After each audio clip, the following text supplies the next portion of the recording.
भाजपा सरकार को मेहनत करके हम लेकर आए। अगर अपनी सरकार से नहीं मांगेंगे कोई चीज तो फिर कहां जाएंगे मांगने? विपक्ष में जाएंगे। जिस सहारनपुर की धरती से पहली क्रांति शुरू हुई, उस सहारनपुर को बर्बाद करके रख दिया, या सहारनपुर को उत्तराखंड में मिला दें। हमें पूर्वांचल के जो गुलाम बना दिए उसको आजादी दिलाई जा। हमें पूरी उम्मीद और आशा है कि मोदी जी हमारी बात को जरूर सुनेंगे, मानेंगे। अपना गांव, अपना घर जो सबसे प्यारा है वो छोड़ दिया था। मैंने अपना बिस्तरा छोड़ दिया, यहां जमीन पे हूं। मैंने अन्न छोड़ दिया। अगर सरकार हमारी बात नहीं सुनती तो 26 जनवरी को निर्णय करके मैं जनता के बीच में लिखूंगा। अब हम गुलाम नहीं रहेंगे। इससे किसी की राजनीति प्रभावित हो, इससे किसी का नुकसान हो, कुछ भी हो। नमस्कार, जीडी न्यूज में आपका स्वागत है। लगभग पिछले 2 माह से अखिल भारतीय राष्ट्रवादी गुज्जर महासभा के बैनर तले राष्ट्रीय अध्यक्ष चौधरी वीरेंद्र सिंह अपने घर पर रह के धरना दे रहे हैं और इनकी कुछ मांगे हैं सरकार से। किस तरह की मांगे, किस तरह का इनका धरना है और इस धरने में क्या क्या ये नॉर्म्स अपने साथ में इस्तेमाल करें, जानेंगे, बात करेंगे। जी वीरेंद्र जी, आपका बहुत बहुत स्वागत है जीडी न्यूज में। आपका भी बहुत बहुत स्वागत। जीडी न्यूज आपके चैनल का भी, आपके श्रोताओं का भी आपका बहुत बहुत धन्यवाद। वीरेंद्र जी, अक्सर देखने में आता है कि जब लोग बाग धरना देते हैं, जाके बाहर सड़क पे धरना देते हैं, सरकार के किसी कार्यालय के सामने धरना देते हैं, लेकिन ये क्या वजह है कि आप अपनी मांगों को लेके अपने घर में धरना दे रहे हैं? देखिए, ऐसा नहीं है। जिन मुद्दों को लेकर मैं यहाँ अनशन और धरना दे रहा हूँ, मैंने 2020 में 1 मार्च को कलश, उन महान क्रांतिकारियों को कलश में उनकी माटी लेके पद यात्रा निकाली थी 1 मार्च 2020 से। और पद यात्रा निकालते हुए दिल्ली जंतर मंतर पर पहुंचना था। 20 मार्च को पहुंच गए थे वहां, लेकिन कोरोना की आपदा आई और मोदी जी ने 22 मार्च का जनता कर्फ्यू लगा दिया, जिससे हम कलश को वहां गुजर भवन में रख के वापिस आए थे। और ये कहा था कि जब भी ठीक होगा हालात तभी हम इसको जंतर मंतर पर लेकर पहुंचेंगे। अब के 18 सितंबर को गुजर सम्राट मिहिर भोज की जयंती के समय पे हम जंतर मंतर पे हमने वहाँ एक दिन का धरना दिया और माननीय राष्ट्रपति को ज्ञापन दिया। उसके बाद कलश को लेकर यहाँ आए। जब हमारी कोई सुनवाई नहीं हुई, क्योंकि ये कार्यक्रम बहुत लंबा था और यहाँ के अधिकारियों के बस की ये बात नहीं थी, सरकार के सामने हम अपनी बात पहुँचानी थी, इसलिए। और संविधान ने हमें दिया है ये मौका कि कहीं भी हम अनशन, आमरण अनशन कहीं बैठ कर सकते हैं। इसलिए यहाँ सुरक्षित होने के लिहाज से हमने यही अनिश्चित काल के लिए अनशन शुरू कर दिया, धरना शुरू कर दिया और ये तय कर लिया था 31 अक्टूबर को सरदार पटेल जयंती को संकल्प दिवस को रूप में मनाते हुए कि जब तक हमारी बात पूरी सरकार नहीं करेगी, उन पर गौर नहीं करेगी, तब तक हमारा अनशन और धरना जारी रहेगा। मोदी सरकार में अभी जो चल रही है, मोदी मंच पे भी आप सम्मानित हुए हैं, हिंदुत्व को लेके जो है, ये कैसा धरना है आपका फिर जो मोदी सरकार के खिलाफ? किस तरह की मांगे आप कर रहे हैं मोदी जी साहब? ये बड़ी विडंबना है। हमने सरकार को लाए, मोदी जी ने हमें सम्मानित भी किया आगरा की रैली में। भाजपा के हम एक कार्यकर्ता हैं और भाजपा सरकार को मेहनत करके हम लेकर आए। अगर अपनी सरकार से नहीं मांगेंगे कोई चीज तो फिर कहां जाएंगे मांगने? विपक्ष में जाएंगे।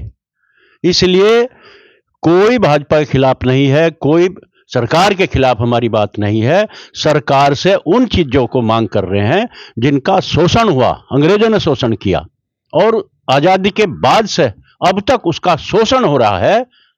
इसलिए सरकार से मांग कर रहे हैं कि आप उन पर गौर करें और वो हमारी मांग पूरी होनी बहुत जरूरी है, राष्ट्रहित में भी है और जनहित में भी है। किन किन बिंदुओं पर आपकी मांग है सरकार से जो धरना देने की आपको वजह बनी है? सबसे पहली, जिन महापुरुषों ने 1822 में सहारनपुर की धरती से जब कोई भी राजा, रजवाड़े, रियासतें अंग्रेजों के सामने घुटने टेक के उनकी गुलामी स्वीकार कर ली थी, तब इस सहारनपुर की धरती से कुंजा बहादुरपुर के राजा विजय सिंह 1822 में पहली क्रांति की और यहां से आग लगती लगती 1857 की क्रांति धन सिंह कोतवाल के नेतृत्व में मेरठ से शुरू हुई, जिससे अंग्रेजों के पैर उखाड़ने का काम किया गया। लेकिन अफसोस, ना तो राजा विजय सिंह का, ना धन सिंह कोतवाल का, ना उन गुमनाम शहीदों का कहीं भी पाठ्य पुस्तक में, इतिहास में नाम नहीं है। यह हमने मांग की है, इनको पाठ्य पुस्तक में शामिल करें। दूसरी, जिन जाति और धर्म की रेजिमेंट बना के अंग्रेजों ने फूट डालो राज करो की नीयत से हमारे ही लोगों के Jat regiment, Sikh regiment, Rajput regiment, Gorkha regiment बना के हमारे ही लोगों के हाथ में राइफल बंदूक देकर उन क्रांतिकारियों को दफन करने का काम किया जो देश की आजादी में लड़ रहे थे। आजादी के बाद वो जाति और धर्म की रेजिमेंट समाप्त होनी चाहिए थी, भारतीय नंबर 1, नंबर 2 होनी चाहिए थी, लेकिन आज तक नहीं किया गया। वो सरकार से हम मांग कर रहे हैं। सरकार से मांग ये कर रहे हैं, जिन जातियों पर, गुर्जर सहित जिन जातियों पर अंग्रेजों ने क्रिमिनल ट्राई एक्ट लगा के 1871 में उन्हें बागी करार कर दिया था, जन्मजात क्रिमिनल घोषित कर दिया था, और जो आजादी के 5 साल बाद वो एक्ट हटा 1952 में, उसके बाद भी, आजादी के बाद किसी भी सरकार ने उनको मुख्य धारा में जोड़ने का काम नहीं किया गया, उनको स्वतंत्रता सेनानी का दर्जा नहीं किया गया। आज भी लोग उन्हें चोर की नीयत से, चोर की निगाह से देखते हैं। ये दुर्भाग्य है। सरकार से मांग करते हैं, उन्हें स्वतंत्रता सेनानी का दर्जा मिलना चाहिए, उन्हें मुख्य धारा में जोड़ना चाहिए। और एक और मांग हमारी है, जिस सहारनपुर की धरती से पहली क्रांति शुरू हुई, उस सहारनपुर को बर्बाद करके रख दिया। हमारा जिगर का टुकड़ा हरिद्वार अलग कर दिया, पहले देहरादून अलग कर दिया। आज सहारनपुर में कुछ नहीं है। सहारनपुर में हमारे बच्चे नौकरी करने के लिए सीधे वहां जा रहे हैं, उत्तराखंड में, हरिद्वार में।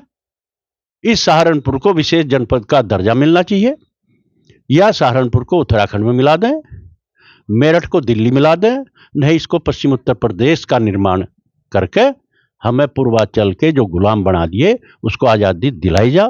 ये हमारी मांगे सरकार से है।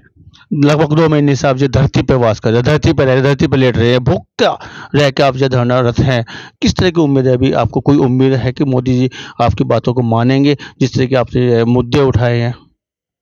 देखिए, हमें पूरी उम्मीद और आशा है कि मोदी जी हमारी बात को जरूर सुनेंगे, मानेंगे। और थोड़ा सा काम किया भी है। उन्होंने ये प्रण लेके उस पे 15 अगस्त में स्वतंत्रता दिवस के मौके पे लाल किले पे ये प्रण ले कहा था कि अंग्रेजों की बनाए गए जो काले कानून थे उनको समाप्त करूंगा। और अभी आपने देखा होगा अखबार में 3 कानून खत्म भी किए उन्होंने, अंग्रेजों के बनाए गए। लेकिन अफसोस इस बात का है, जो सबसे खतरनाक कानून था जाति और धर्म की रेजिमेंट का, उस पर ध्यान नहीं किया गया।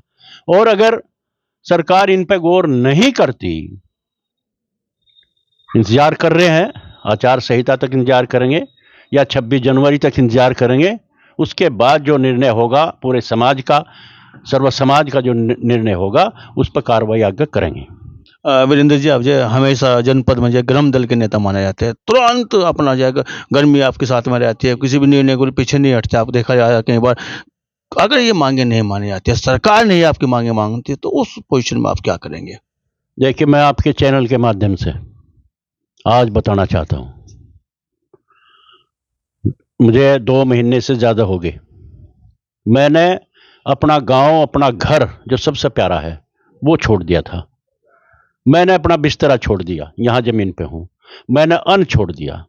उम्मीद है सरकार से वो मांग हमारी पूरी करेंगे, उम्मीद है मोदी जी करेंगे पूरी। लेकिन अगर हमारी मांगे सरकार पूरी नहीं करते, जो आप कह रहे हैं गर्म दल की बात, क्योंकि मैं क्रांतिकारी हूं, लड़ने वाला हूं, मैं इस तरह से छुप कर बैठने वाला नहीं हूं। अगर हमारी 26 जनवरी तक गणतंत्र दिवस का मौका रहा, अगर सरकार हमारी बात नहीं सुनती, इन पे गौर नहीं करती, तो 26 जनवरी को निर्णय करके मैं जनता के बीच में निकलूंगा और इस लड़ाई को सड़क पर जाकर निकलूंगा। और पूरे पश्चिम उत्तर प्रदेश को, जिसको दबाया गया, शोषण किया गया, जिसको 75 साल हो गए, जिसको पूर्वांचल का गुलाम बना कर रख दिया, सहारनपुर को खत्म करने का काम कर दिया, मैं आपके माध्यम से कह रहा हूं, पहली बार आपको आपके माध्यम से, आपके चैनल के माध्यम से कह रहा हूं, 26 जनवरी तक इंतजार करूंगा, क्योंकि मैं अब कारण बताओ मांग पत्र देना शुरू किया है आज तारीख से, कि कारण बताइए ये मांग पूरी क्यों नहीं होती। अगर 26 जनवरी तक उन्होंने मांग पूरी नहीं करते तो मैं सड़क पर निकल जाऊंगा, ये कलश को गाड़ी पर रख के, जिनमें उन महान क्रांतिकारियों की खून से सनी हुई माटी है, जिन्होंने देश के लिए लड़े हैं, मरे हैं, उसको गाड़ी पर लेके, पहले सिर पर लेके गया था, अब गाड़ी पर रख के गांव गांव का दौरा करेंगे और पूरे पश्चिम उत्तर प्रदेश को एकजुट करके और इसे छीन कर ले लेंगे। पूर्वांचल के अब गुलाम हम नहीं रहेंगे, हम शोषण बर्दाश्त नहीं करेंगे। अब मांग नहीं माने जाती है, लोकसभा चुनाव भी सिर पे है, क्या किसी तरीके आप राजनीति प्रभावित करने की बात आप कर रहे हैं? राजनीति प्रभावित करने की बात नहीं कर रहे। 75 साल हो गए देश को आजाद हुए, 75 साल से शोषण हमारा कर रहे, 700-800 किलोमीटर की दूरी जाकर नापने का काम करते हैं, हमारा न्याय विकास को बर्बाद करके रख दिया। हम पूर्वांचल का गुलाम क्यों रहे? अंग्रेजों से लड़े, मुगलों से लड़े, आज फिर हम गुलाम रहेंगे? अब हम गुलाम नहीं रहेंगे। इससे किसी की राजनीति प्रभावित हो, इससे किसी का नुकसान हो, कुछ भी हो, लेकिन हम शोषण बर्दाश्त नहीं करेंगे। इस लड़ाई को अब आर पार की लड़ाई को लड़ने का काम करेंगे। ये थे हमारे साथ में दयानंद चौधरी वीरेंद्र जी। इनका कहना है कि 26 जनवरी तक अगर मेरी मांग नहीं मानी जाती है, खुली चुनौती दी जाए सरकार को, जो आर पार की लड़ाई लड़ी जाएगी, कलश यात्रा निकाली जाएगी, गांव गांव में जन समूह जुटाया जाएगा अपनी बात को रखने के लिए, अपने मुद्दों को रखने के लिए। बहुत बहुत धन्यवाद चौधरी साहब आपका। धन्यवाद। जीडी न्यूज की सभी वीडियोस देखने के लिए यूट्यूब पर सब्सक्राइब कीजिए जीडी न्यूज चैनल को, और फेसबुक पर वीडियोस देखने के लिए जीडी न्यूज चैनल को लाइक और फॉलो करें। धन्यवाद।